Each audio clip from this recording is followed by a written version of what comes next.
충격적인 소식입니다. 여기가 정말 한국이 빠질 자리였을까요? 이곳은 하버드 국제학술 포럼. 중국은 자신들의 발명을 나열했고, 일본은 정밀 기술을 자랑했습니다. 청중은 박수로 화답했지만 한국의 이름은 불리지 않았습니다. 오히려 한국은 BTS 말고 뭐가 있나요? 라는 조롱과 함께 비웃음이 난무했죠. 그러나 한 미국 교수가 무대에 오르자 단 10분 만에 모든 것이 뒤집혔습니다. 말도 안 되라는 말과 함께 모두를 경악하게 한 그 순간, 무슨 일이 있었던 걸까요? 지금 바로 시작하겠습니다. 사방에서 카메라 플래시가 터지고 셔터 소리가 교차합니다. 저는 후방 취재석에서 노트북을 펼쳤습니다. 이곳은 하버드 국제학술 포럼. 각국의 혁신과 기술력을 논하는 자리죠. 행사장 벽면에 걸린 프로그램 보드가 눈에 들어왔습니다. 중국 옆에는 혁신이라는 단어가, 일본 옆에는 정밀이라는 단어가 큼직하게 써 있었습니다. 하지만 한국 옆에는 아무것도 없었습니다.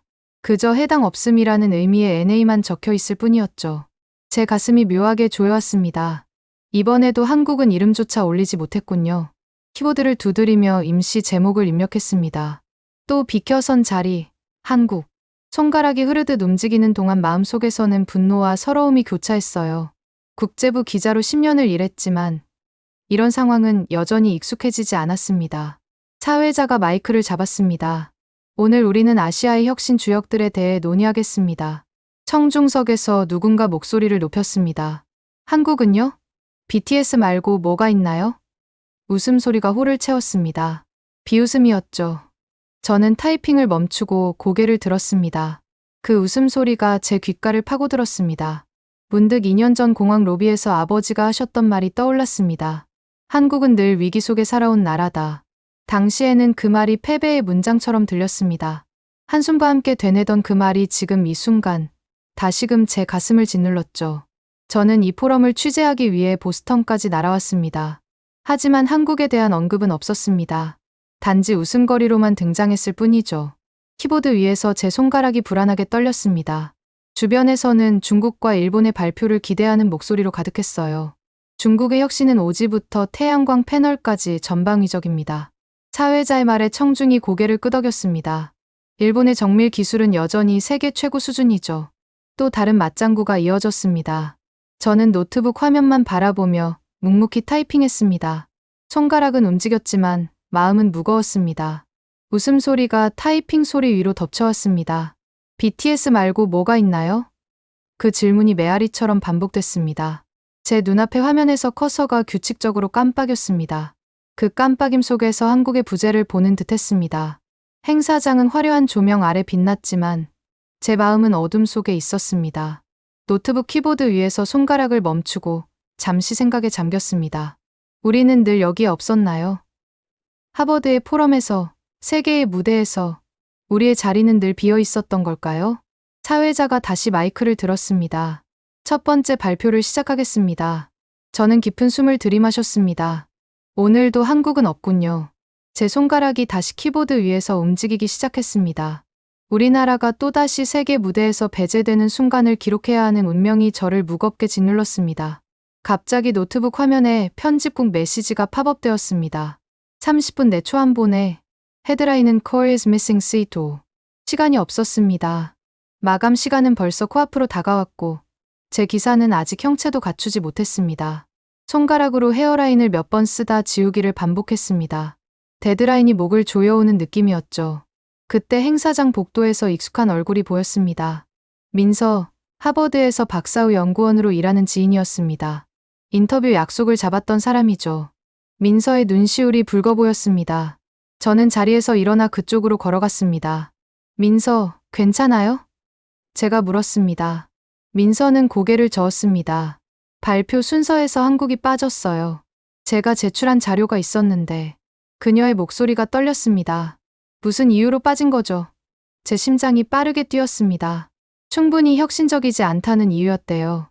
반도체, 조선, 배터리, 이 모든 게 혁신적이지 않다니요. 민서의 눈에 분노가 서렸습니다.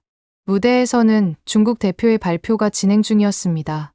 화려한 슬라이드와 함께 중국의 기술 성과가 나열되었고 청중은 감탄사와 함께 박수를 보냈습니다. 이어서 일본 대표가 무대에 올랐고 정밀 기계 기술에 관한 발표가 이어졌습니다. 역시 기립박수가 터져 나왔죠. 민서는 한숨을 내쉬었습니다. 우린 언제나 주변부예요. 여기 더 있을 이유가 없네요. 그녀는 가방을 들고 자리를 뜨려 했습니다. 저는 그녀의 팔을 붙잡았습니다. 잠깐만요. 사실 확인 몇 가지만 하자고요. 기사를 써야 하는데 직업적 의무감이 앞섰습니다. 데드라인이 코앞이었으니까요. 민서는 쓴웃음을 지었습니다. 뭘 확인하죠? 우린 불려나가지도 못했는데. 그 말에 제 손가락이 키보드 위에서 굳어버렸습니다. 이중의 위기였습니다. 편집국은 30분 안에 기사를 원했고 제 유일한 한국인 정보원은 좌절에 빠져 떠나려 했습니다. 더 큰 문제는 이대로 기사가 나간다면 한국은 또 한 번 조롱거리가 될 것이라는 점이었죠. 민서의 얼굴에는 실망감이 가득했습니다. 하버드에서 연구하는 한국인으로서 자국이 무시당하는 모습을 지켜보는 건 분명 고통스러운 경험이었을 겁니다. 저는 기자로서 또 한국인으로서 무언가 해야 한다고 느꼈습니다. 민서, 조금만 더 시간을 줘요. 이대로 기사를 쓰면 한국은 또 웃음거리가 될 거예요. 뭔가 균형 잡힌 시각이 필요해요. 제 목소리에 간절함이 묻어났습니다. 민서는 잠시 망설이다 고개를 끄덕였습니다. 좋아요. 하지만 제가 뭘 도울 수 있을지 모르겠네요. 그녀의 목소리에는 여전히 체념이 묻어 있었습니다. 저는 노트북으로 돌아와 초안을 작성하려 했지만 손가락이 움직이지 않았습니다. Core is missing seat. 그 제목은 사실이지만 마음에 들지 않았습니다. 이대로라면 한국은 다시 한번 세계 무대에서 부재한 국가, 빠진 조각으로 기록될 뿐이었죠. 제 앞에 화면에서 커서가 깜빡였습니다. 시간은 계속 흘러갔고 편집국의 데드라인은 점점 다가오고 있었습니다. 이 상황에서 어떤 기사를 써야 할까요? 한국의 부재를 그대로 보도해야 할까요? 아니면 다른 방향을 모색해야 할까요? 지금 이 순간 저는 단순한 기사 하나가 아니라 우리나라의 이미지를 결정할 수 있는 중대한 갈림길 앞에 서 있다고 느꼈습니다. 균형 잡힌 기사를 위해 행동에 나섰습니다. 주변에 있던 석학들에게 다가가 질문을 던졌죠. 한국의 기술적 공헌에 대해 어떻게 생각하세요? 첫 번째 응답은 냉담했습니다. 옥스포드에서 온 연구자는 미간을 찌푸렸습니다. 데이터가 빈약합니다.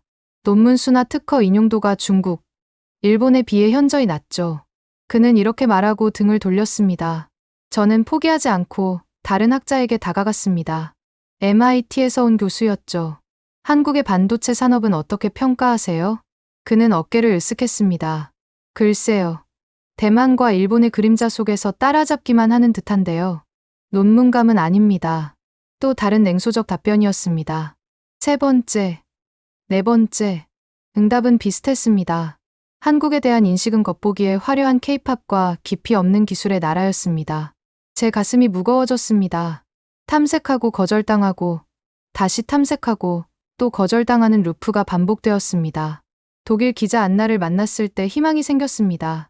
그녀는 유럽에서 기술 부문을 오래 취재해왔으니까요. 한국에 대해 어떻게 생각하세요? 안나는 커피를 홀짝이며 약간 서툰 한국어 억양으로 대답했습니다. 한국이요? 결국 주변부입니다. 중국, 일본, 미국 사이에 낀 나라이지요. 그녀의 말에 무력감이 밀려왔습니다. 한국은 늘 위기 속에 살아온 나라다. 아버지의 말이 다시 떠올랐습니다. 이번에는 자괴감으로 변해 제 마음을 짓눌렀습니다. 정말 그런 걸까요? 영원히 주변부에 머물 운명일까요? 무대 뒤로 돌아가니 조명이 잠시 꺼졌습니다. 행사장에 정적이 흘렀습니다. 저는 노트북 앞에 앉아 기사 초안을 다시 열었습니다. 비켜선 한국이라는 제목이 화면에서 저를 바라보고 있었습니다. 백스페이스 키를 길게 눌렀습니다. 글자들이 하나씩 사라졌습니다. 도움은 없었습니다. 근거도 없었습니다.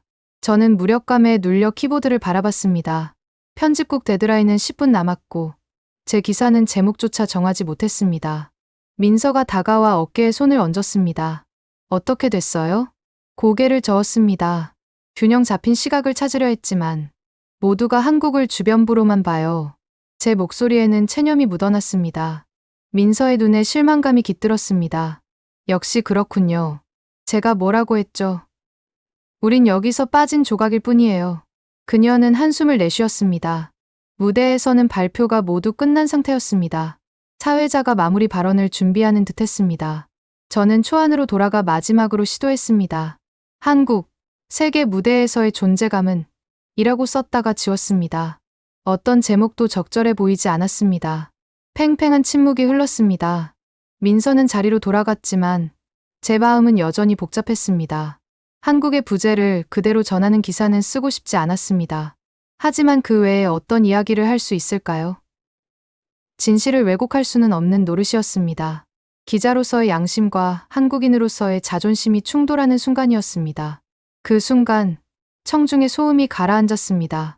무언가 변화가 생긴 듯했죠. 제 귀에 낯선 일소리가 들려왔습니다. 누군가 단상을 향해 걸어가고 있었습니다. 민서가 고개를 들었습니다. 저 사람은 잠깐만요. 단호한 목소리가 행사장을 가로질렀습니다.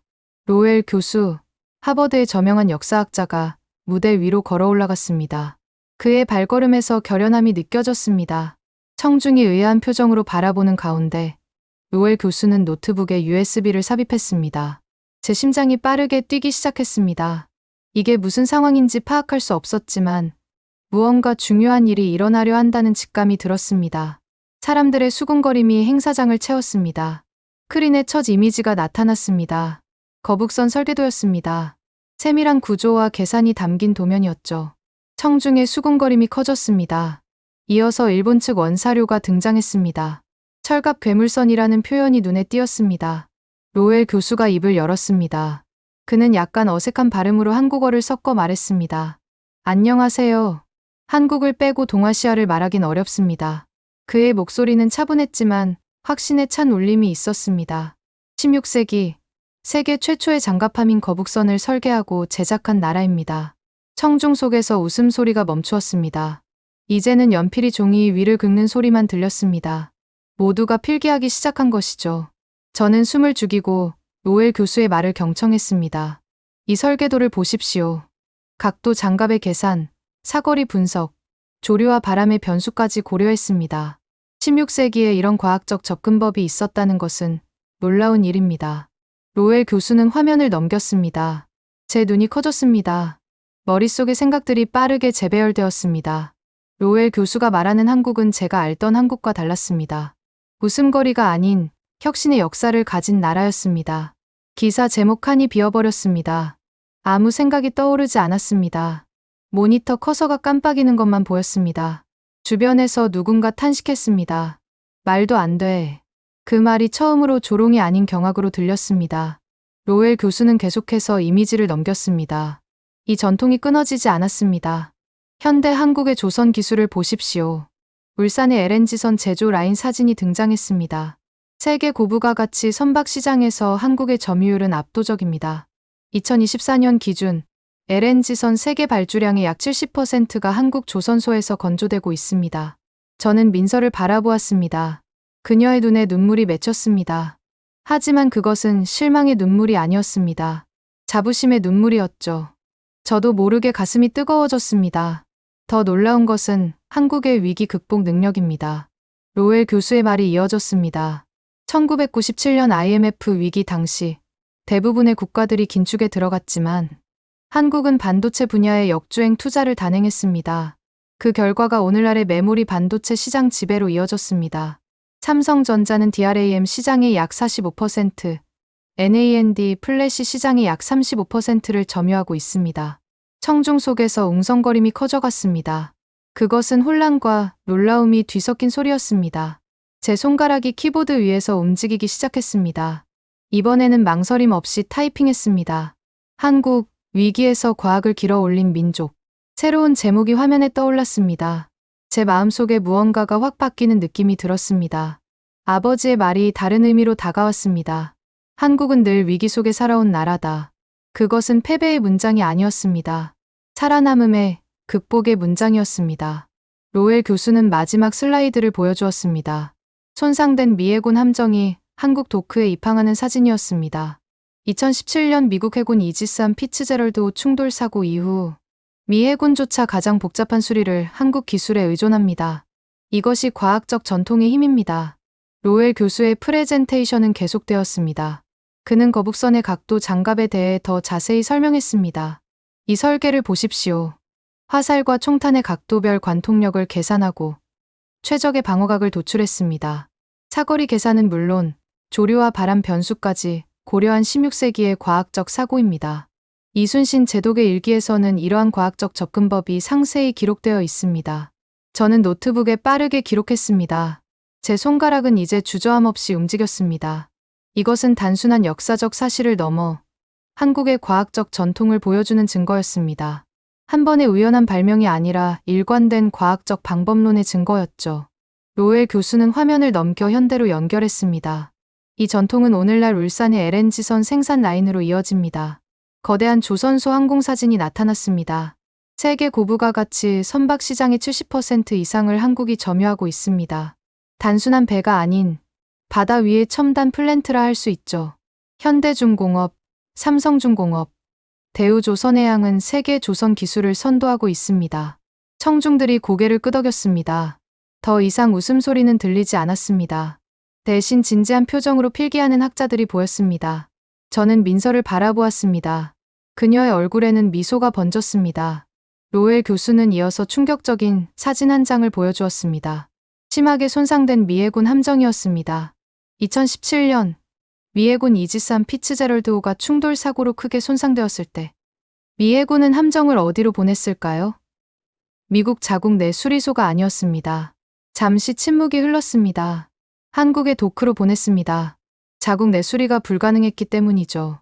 요코스카 해군기지 인근 일본 시설도 아닌 한국의 기술력을 선택했습니다. 그의 말에 청중에서 탄성이 흘러나왔습니다. 세계 최강국 미국에 의존한다는 사실은 한국 기술의 필수성을 증명합니다. 로엘 교수는 한국의 IMF 위기 타임라인을 보여주었습니다. 1997년 한국은 IMF 구제금융을 받는 위기 상황에서 세계적 흐름과 반대로 움직였습니다. 대부분의 국가들이 긴축을 택할 때 한국은 메모리 반도체에 대한 역주행 투자를 단행했습니다. 그래프가 화면에 나타났습니다. 투자액과 시장 점유율의 상관관계를 보여주는 선이었습니다. 결과는 명백합니다. 오늘날 메모리 반도체 시장의 주도권을 한국이 쥐고 있죠. 위기 베팅 지배의 구조가 형성된 겁니다. 이것은 한국의 대표적인 위기 대응 패턴입니다. 저는 노트북에 새로운 리드 문장을 적었습니다. 한국, 위기에서 과학을 길어 올린 민족. 이 문장이 이제는 단순한 수사가 아니라 사실로 다가왔습니다. 객석은 조용했고 노트 위에는 밑줄이 늘어났습니다. 학자들이 중요 내용의 밑줄을 긋고 있었던 것이죠. 로엘 교수의 발표는 한 번의 성공 사례를 보여주는 것이 아니었습니다. 그것은 연쇄적 논증이었습니다. 16세기 거북선의 도면에서 시작해 현대 조선 기술, 그리고 타국의 의존성까지 이어지는 하나의 긴 이야기였습니다. 한국이 일관된 방식으로 더 깊게 잘해온 나라라는 증명이었죠.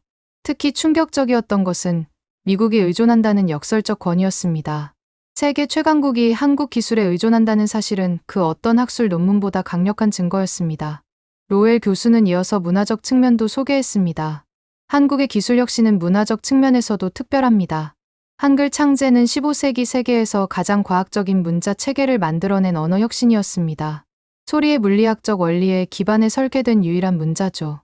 민서가 제 옆으로 다가왔습니다. 이게 정말 우리 이야기네요. 그녀의 목소리에는 더 이상 실망이 아닌 경이로움이 묻어 있었습니다. 저는 고개를 끄덕였습니다. 한국을 빼고 동아시아를 말하긴 어렵다는 로엘 교수의 말이 맞았어요. 편집국에서 온 메시지를 확인했습니다. 데드라인이 5분 남았습니다. 이제 무슨 내용을 쓸지 명확해졌습니다. 더 이상 비켜선 한국이 아니었습니다. 위기에서 과학을 길어 올린 민족. 그것이 우리의 이야기였습니다. 아버지의 말이 새로운 의미로 다가왔습니다. 한국은 늘 위기 속에 살아온 나라다. 그것은 약함이 아닌 강인함의 표현이었던 것이죠. 로엘 교수는 마지막 슬라이드를 보여주었습니다. 촛불로 가득 찬 광장, 평화적 정권 교체, 그리고 1997년 금 모으기 운동의 사진들이 교차로 나타났습니다. 한국의 진정한 혁신은 기술만이 아닙니다. 그것은 시민의식과 민주주의의 성숙도입니다. 스크린에 금 모으기 운동 사진이 크게 떠올랐습니다. 줄지어 서서 금반지와 금목걸이를 내놓는 시민들의 모습이었습니다. IMF 위기 당시 무려 350만 명의 시민들이 자발적으로 참여했습니다. 총 227톤, 당시 가치로 24억 달러의 금이 모였죠. 이것은 국가적 위기에 대한 집단 지성의 발현이었습니다. 청중에서 감탄사가 흘러나왔습니다. 제 가슴은 뜨거워졌습니다. 기억 속의 장면들이 떠올랐습니다.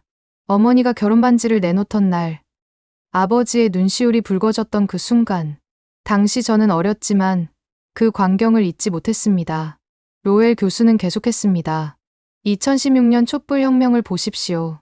1700만 명이 참여했지만 단 한 건의 폭력 사태도 없었습니다. 그것도 영하의 겨울 날씨 속에서 말입니다. 이것은 사회적 혁신이자 민주주의의 진보입니다. 제가 역사학자로서 보기에 이런 평화적 시민혁명은 세계사의 유례가 드문 사건입니다. 저는 키보드를 두드렸습니다. 기사의 첫 줄을 다시 썼습니다. 한국은 늘 위기 속에 살아온 나라다. 그래서 더 강해졌다. 아버지의 그 문장이 처음에는 부끄러움의 문장으로 느껴졌습니다. 하지만 이제는 존속의 문장, 자부심의 문장으로 바뀌었습니다. 손끝이 떨렸지만 타이핑은 처음보다 더 빨라졌습니다. 단어들이 화면에 쏟아져 나왔습니다. 한국의 역사, 과학적 전통, 위기 극복의 서사가 기사에 담겼습니다. 로엘 교수는 디지털 혁신에 대해서도 언급했습니다. 한국은 세계에서 가장 빠른 속도로 디지털 전환을 이룬 국가 중 하나입니다. 1990년대 말 인터넷 인프라 구축에 대규모 투자를 단행했죠. 그 결과 오늘날 세계 최고 수준의 디지털 인프라를 갖추게 되었습니다. 이것은 위기를 발판으로 미래를 준비한 또 다른 사례입니다. 갑자기 노트북에 편집국 알림이 떴습니다. 각도 바꿔. 커버 스토리로 간다. 심장이 빠르게 뛰었습니다. 커버 스토리라니. 직업적 위기와 데드라인의 압박이 단번에 해소되는 순간이었습니다. 로엘 교수는 마지막 말을 이어갔습니다. 한국은 위기에 대처하는 특별한 능력을 가진 나라입니다. 그것은 개인의 희생을 넘어선 집단적 지혜입니다. 기술적 혁신과 사회적 혁신이 함께 어우러진 결과죠. 그래서 저는 오늘 이 자리에서 한국학 연구의 중요성을 강조하고 싶습니다. 청중들의 표정이 변했습니다. 더 이상 BTS 말고 뭐가 있나요? 라는 조롱은 들리지 않았습니다. 대신 진지한 관심과 존중이 느껴졌습니다. 민서가 제 어깨를 두드렸습니다. 기사는 어떻게 돼가고 있어요? 그녀의 목소리에는 자신감이 담겨 있었습니다. 커버 스토리로 갑니다. 제 대답에 민서의 눈이 커졌습니다. 정말요? 대단해요. 저는 아버지의 말을 다시 떠올렸습니다. 한국은 늘 위기 속에 살아온 나라다. 이제 그 말의 의미가 완전히 달라졌습니다. 그것은 약함이 아닌 강인함의 표현이었습니다. 위기가 우리를 단련했고 그 안에서 새로운 길을 찾아왔던 것이죠. 기사를 마무리하면서 가슴이 벅차올랐습니다. 이것은 단순한 정보 전달이 아니었습니다. 한국의 이야기, 우리의 이야기를 제대로 전하는 순간이었습니다. 부정확한 인식과 편견이 무너지는 순간이었죠. 한국은 늘 위기 속에 살아온 나라다. 그래서 더 강해졌다. 이 문장으로 기사를 시작했습니다. 저희 손가락이 키보드 위에서 춤을 추듯 움직였습니다. 그리고 마지막으로 편집국에 보내기 전 한 문장을 더 추가했습니다. 세계는 이제 한국을 주목해야 할 때다. 포럼이 종료된 후 사람들은 여전히 로엘 교수를 둘러싸고 질문을 던지고 있었습니다. 저는 그 틈에 한국계 공정 전문가인 정혜민 박사를 발견했습니다. 그는 하버드 공대에서 제조공정 최적화를 연구하는 권위자였습니다. 인터뷰를 요청했고 그는 기꺼이 응해주었습니다. 박사님, 오늘 포럼 어떻게 보셨나요? 첫 질문을 던졌습니다.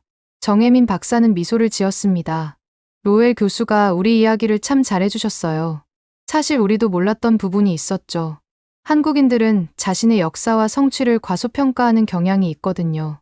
두 번째 질문을 준비했습니다. 한국의 힘을 한 단어로 표현한다면요? 그는 잠시 생각하더니 대답했습니다. 가치입니다. 제가 의아한 표정을 지으자 그는 설명을 이어갔습니다. 가치하면 가치가 생깁니다. 한국은 위기 때 더 뭉치죠. 금 모으기 운동이 대표적인 예죠. 개인의 소중한 물건을 국가를 위해 내놓는 건 쉬운 일이 아닙니다. 하지만 우리는 했어요. 그의 말에 깊은 울림을 느꼈습니다. 가치. 그것은 단순한 협력을 넘어선 무언가였습니다. 공동체 의식, 국가적 위기 앞에서 하나가 되는 능력이었습니다. 마지막 질문입니다. 앞으로 한국이 나아갈 방향은 어떻게 보시나요? 이번엔 개인적인 호기심에서 나온 질문이었습니다. 정혜민 박사의 눈이 반짝였습니다. 지금까지는 따라잡기였다면 이제는 새로운 길 만들기입니다. 반도체, 배터리, 조선 등에서 우리는 이미 세계를 선도하고 있어요. 다음은 더 큰 도전이 될 겁니다. 기후, 위기, 인구 감소. 이런 문제들을 한국 방식으로 풀어나가는 거죠. 한국 방식이란 무엇인가요? 제가 추가 질문을 던졌습니다. 위기를 기회로 만드는 전환적 사고입니다. 그리고 그 과정에서 집단 지성을 활용하는 거죠. 개인의 영웅이 아닌 모두가 참여하는 해결책을 찾는 겁니다. 이것이 한국의 강점이에요. 인터뷰를 마치고 노트북으로 돌아와 정리를 했습니다. 여백에 적었습니다. 아버지, 이제 이해했습니다. 그 문장을 쓰는 순간 눈시울이 뜨거워졌습니다. 아버지의 말은 패배의 선언이 아니었습니다. 그것은 우리의 역사에 대한, 우리의 정체성에 대한 깊은 이해였던 것이죠. 로웰 교수가 건네준 명함을 바라보았습니다. 그는 한국을 직접 방문해 더 깊은 연구를 하고 싶다고 했습니다. 저는 그에게 서울, 울산, 수원을 추천했습니다. 반도체, 조선, 배터리 산업의 중심지들이었습니다. 노트북을 닫기 전 기사 말미에 한 문장을 추가했습니다. 위기는 그들의 연료였다. 이 문장이 기사의 핵심을 담고 있다고 느꼈습니다. 위기가 우리를 무너뜨리지 않았습니다. 오히려 더 강하게 만들었죠. 민서가 다가와 물었습니다. 기사는 다 보냈어요? 고개를 끄덕였습니다. 네. 커버 스토리로 나갑니다. 민서 덕분이에요. 그녀는 웃었습니다. 아니에요. 로웰 교수님과 정혜민 박사님 덕분이죠. 저는 고개를 저었습니다. 같이 했기 때문에 가치가 생긴 거예요. 정혜민 박사의 말을 인용했습니다. 민서의 눈에 이해의 빛이 어렸습니다. 그날 밤 호텔로 돌아와 창밖을 바라보았습니다. 보스턴의 밤하늘은 맑았고 별들이 빛나고 있었습니다. 가치. 두 단어가 마음속에서 맴돌았습니다. 아버지의 말이 새로운 의미로 다가왔습니다. 한국은 늘 위기 속에 살아왔고 그 위기를 함께 극복하며 더 강해졌습니다. 다음 날 아침 제 기사가 온라인판 첫 페이지를 장식했습니다. 제목은 한국, 위기에서 기회를 만든 나라였습니다. 댓글이 폭주했고 여러 언론사에서 인터뷰 요청이 왔습니다. 로웰 교수의 발표 영상은 SNS에서 급속도로 퍼져나갔습니다. 한국 혁신을 의미하는 해시태그가 트렌딩 1위를 차지했죠. 더 놀라운 소식이 들려왔습니다. 몇몇 유명 대학에서 한국학 프로그램 확대 계획을 발표했습니다. 하버드, MIT, 스탠포드가 그 중심에 있었습니다. 한국의 위기 극복 모델 연구라는 새로운 학문 분야가 생겨날 조짐이었습니다. 한국의 위기 관리 방식은 기후 변화, 팬데믹, 경제 불안과 같은 글로벌 도전에 중요한 교훈을 제공할 수 있습니다. 하버드 총장의 성명서가 발표되었습니다. 제가 처음 들었던 BTS 말고 뭐가 있나요? 라는 조롱이 이제는 진지한 학문적 관심으로 바뀌었습니다. 편집국에서 연락이 왔습니다. 후속 시리즈를 기획하자. 현장 취재로 가야 할 것 같아. 저는 기꺼이 수락했습니다. 한국의 이야기를 더 깊이 파고들 기회였으니까요. 노트북을 켜고 기사의 마지막 문단을 다시 읽어보았습니다. 한국은 늘 위기 속에 살아온 나라다. 그래서 오늘 세계가 배우고 있다. 이 문장이 이제는 사실이 되었습니다. 세계가 정말로 한국에서 배우기 시작한 것이죠. 항공권 예매 사이트를 열었습니다. 서울행 티켓을 예약하면서 메모장에 기획 제목을 적었습니다. 위기에서 태어나 미래를 향해. 이것이 다음 표지 기사의 제목이 될 것 같았습니다. 한국의 혁신과 위기 극복 스토리를 세계에 더 깊이 전할 기회였습니다. 민서에게 문자를 보냈습니다. 한국 현장 취재가요. 도움 필요할 것 같습니다. 그녀의 답장이 바로 왔습니다. 기꺼이 돕겠습니다. 자랑스러워요. 창밖으로 보스턴의 아침이 밝아오고 있었습니다. 어제는 웃음으로 시작해 공부로 끝났습니다. 조롱하던 사람들이 이제는 배우는 학생이 되었죠. 저는 한국을 배우는 세계와 한국을 쓰는 제 모습을 동시에 보았습니다. 둘 다 새로운 여정의 시작이었습니다. 아버지에게 전화를 걸었습니다. 아버지, 기사가 커버 스토리로 실렸어요. 어떤 내용이니? 아버지의 목소리가 전화기 너머로 들려왔습니다. 한국은 늘 위기 속에 살아온 나라다. 라는 아버지 말씀으로 시작했어요. 제 목소리가 살짝 떨렸습니다. 잠시 침묵이 흘렀습니다. 그리고 아버지의 목소리가 다시 들렸습니다. 이제 이해했구나. 네. 이제 진짜 이해했습니다. 제 대답에 확신이 담겼습니다. 전화를 끊고 호텔 창문을 열었습니다. 신선한 공기가 방 안으로 들어왔습니다. 다음 취재를 위한 계획을 세우면서 마음은 이미 한국을 향해 달리고 있었습니다. 위기는 그들의 연료였다. 그리고 이제 그 이야기는 세계가 배우는 교과서가 되고 있었습니다.